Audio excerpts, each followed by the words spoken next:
सास जो है ताने मारते रहे। अब बहू भी जो है तेज तराज थी, वो भी जो है उल्टा जवाब, सास एक कहे तो बहू 10 कहे।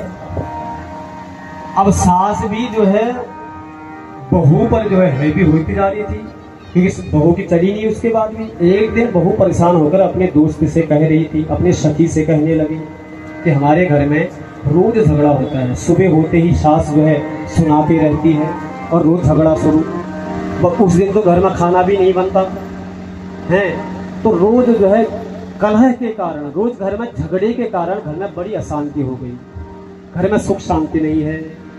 उसके दोस्त ने कहा, अरे जो तू कह रही ना, ऐसा ही मेरा भी था। एक बार जब मेरी नई नई शादी हुई थी तो मेरा भी ऐसा ही था, रोज हमारा भी झगड़ा होता था बात बातों में।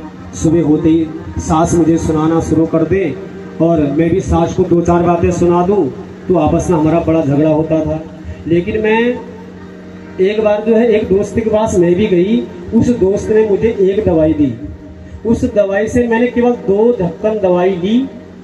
अभी भी वो दवाई बची है मेरे पास 2-3 ढक्कन, अगर तो प्रयोग करना चाहती है तो ले जा।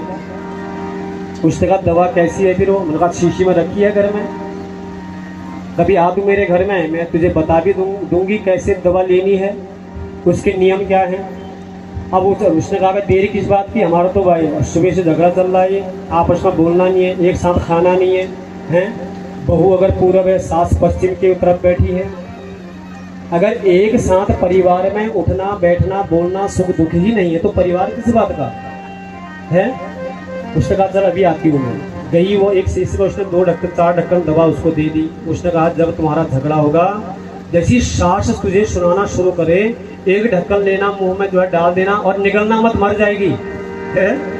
बाहर भी मत फेंकना और अंदर भी मत डालना, अंदर डालेगी जहर भी है इसके अंदर, मरेगी तू, ये जिम्मेदारी तेरी है। कर लेगी? हाँ। उसने कहा बिल्कुल कर लूंगी। ले गई महाराज घर।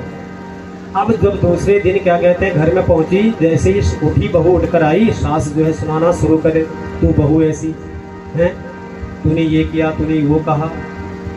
अब उस दिन वो तो अपने आंचल में रख के ले गई थी दवा, दूसरा जैसी सास सुनाना शुरू करे मैं तुरंत दवा जो है यूज करूं।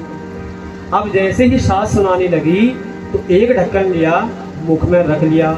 अब सास उस दिन कहते जा रही है, कहते जा रही है, कहते जा रही है, और बहू की तरफ से कोई उत्तर नहीं। थोड़ी देर में बहू ने सास ने सोचा कि क्या बात, आज मेरी बहू की तरफ से कोई उत्तर नहीं आया, कल से तो मैं 1 कहूँ ये तो 10 कह दी मेरे से, क्या हुआ ऐसा, आज क्या हो गया। चुपचाप जो है सास वहां से भी जो है चली गई। वैसे दूसरा दिन हुआ, फिर सास जो है बड़ी बड़ी बड़ी आंखें दिखाकर बहू से फिर उलझने लग गई है। फिर बहू ने आंचल से दवा निकाली, शीशी 1 ढक्कन मुख में लिया। फिर सास सोचे कि क्या बात, बहू बड़ी सुधर गई मेरी, अब तो ये कोई जवाब नहीं दे रही। 3 दिन दवा यूज करी, सास बहू का झगड़ा जो है हमेशा हमेशा के लिए उस दवा ने समाप्त कर दिया। अब एक दिन मेले में गई तो दोस्त मिल गई जिसने दवा दी थी।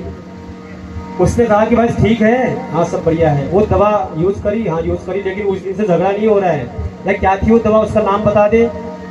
हैं? उसने कहा क्या दवा थी? वो तो पानी था। तुझे डराया था मैंने, अगर निकलेगी तो मरेगी, जहर है।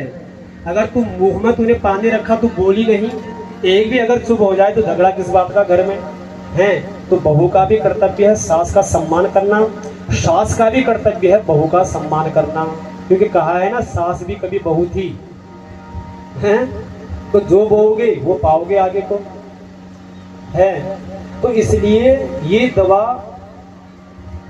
ज्ञान रूपी दवा है, शिक्षा रूपी दवा है। एक भी अगर चुप हो जाए, एक भी अगर झुक जाए तो हम परिवार हमेशा हमेशा के लिए क्या हो जाएगा, आगे बढ़ेगा, घर में सुख होगा, शांति रहेगी। एक परिवार को एक साथ जो रहना चाहिए, खाना चाहिए, सुख दुख बांटना चाहिए, वो उस घर में स्थापित हो जाएगा। तो कहते हैं कि घर में ससुराल पक्ष वाले सलाहकार बन जाएंगे जब घोर कलयुग आएगा, ससुराल वाले। और जिस घर में ससुराल पक्ष सारे सलाहकार हो जाए वह घर कभी नहीं बन सकता। श्रीमद् भागवत में लिखा है, मैं नहीं कह रहा हूं, श्रीमद् भागवत कह रहा है।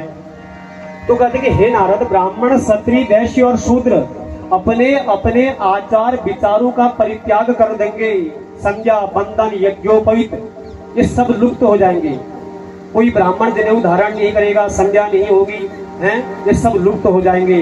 चारों वर्णों के लोग मलेच्छु की तरह बर्ताव करेंगे, व्यवहार करेंगे। शास्त्र छोड़कर मलेच्छ जो है शास्त्र का अध्ययन करेंगे। ये लोग शास्त्र का जो है अध्ययन करेंगे। हे नारद, उस समय स्त्री और पुरुषों की जो आयु होगी 16 वर्ष की आयु में जो है बाल पक जाएंगे। ये बाल